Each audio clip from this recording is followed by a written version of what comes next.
Hi guys, welcome to another 2-minute devotion with Dan. We're in Mark chapter 8, and this is something that actually my Bible has pointed out to me in the notes that I want to share with you because it's pretty cool and I think it has some kind of implications for our lives. So here it says, when they arrived at Bethsaida, some people brought a blind man to Jesus, and they begged him to touch the man to heal him. Before we go into the actual miracle, let's look at this. Bethsaida.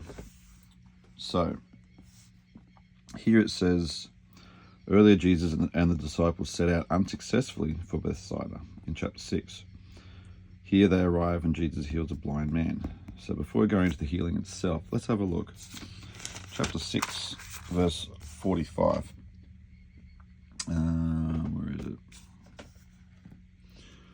So Jesus has fed the 5,000, done this miracle, and then it says immediately after this Jesus insisted that his disciples get back into the boat and head across the lake to Bethsaida while he sent the people home. So the disciples were by themselves. Jesus stayed back.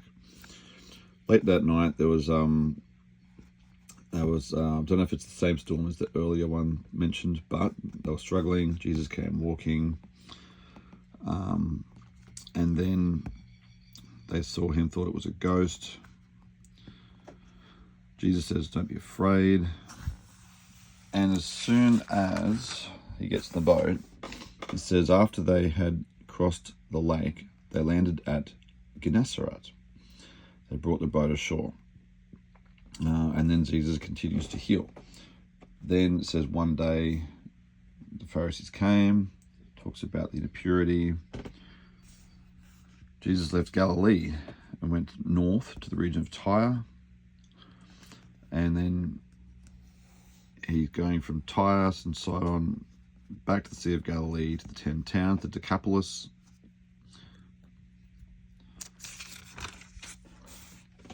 And then he heals the deaf man. Then there's the feeding of the 4,000. Then the Pharisees come. Then they're talking about food, and then finally they've arrived at Bethsaida. So let's just go back into my little map here. Here's Bethsaida, and here's Gennesaret. So they've definitely gone to different places. And the 10 towns, the Decapolis, I think is down here somewhere. Oh no, sorry, down here. Tyre and Sidon is up here. So he's gone all over the shop. Boom, boom, down to here, or across here, and finally ended up at Bethsaida. Now, why am I going on about this? No, I'm not geographically challenged, but there's something in this that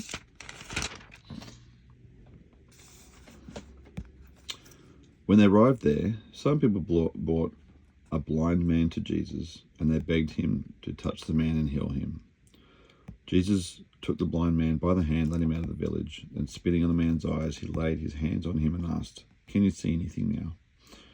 The man looked around. "Yes," he said, "I see people, but I can't see them very clearly. They look like trees walking around." Then Jesus placed his hands on the man's eyes again, and his eyes were opened. His sight was completely restored, and he could see everything clearly. Jesus sent him away, saying, "Don't go back into the village on your way home." Now, I just want to take a moment after setting all of that up and pause. Let's spare us a thought for this blind man.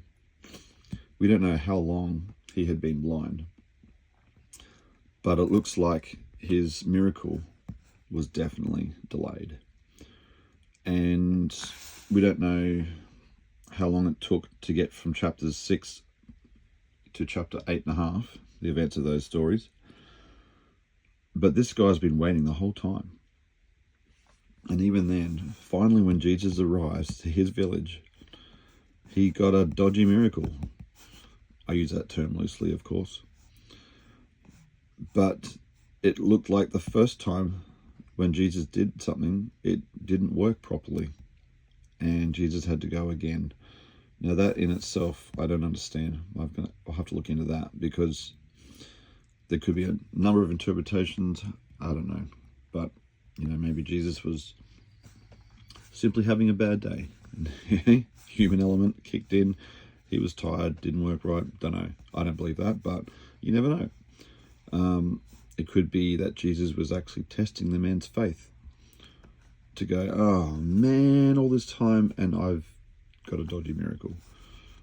But he was persistent and Jesus came back and finished the job. Either way, this was a challenge for the blind man. It was firstly a challenge to wait until they actually arrived, because they were delayed by all these kilometers and days. It would have taken quite a while to get through those regions. But then when Jesus finally arrives, he has a challenging time actually getting his miracle. And let's just think about how that might apply to us for a second. How long have we waited for our miracles? For our miracle, even? How long have we been waiting for that one thing that we've been asking for or needing, and it has yet to arrive? And I just want to encourage you guys that your time is coming too. Your miracle is coming. And when it does come, even then, it may seem to be a non-miracle, but it is coming. And Jesus, as we've seen this whole time, he's very calculating and he's very precise, and he knows what he's doing every time. And when our miracles are either delayed or look incomplete, there is a reason. And I think this is about the man's faith, because even when here, he could have just gone, oh yes, praise God, I can see, oh, and just that's it. He would have been happy just to see. But no, he didn't have 20/20 vision.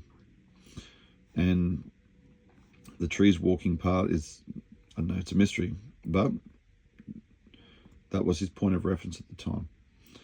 And that wasn't enough. And obviously Jesus wanted to give him a full miracle. And that's what happened. So the challenge and encouragement today for both of us is push through and wait. And then when our time comes, push through again. Because Jesus wants the best for all of us. He wants to heal. He wants to be completely, he wants to be 100% in his miracles. He doesn't want to do a half job. And the fact that it didn't happen straight away, this is the only time, I think, that Jesus never fully healed straight up. So it's an interesting diversion to the pattern. But either way, ultimately it was a healing that he got. So anyway, we can go on forever about this, but I'll stop. Bless you guys. Have a great day, and we'll see you at the next one. Bye.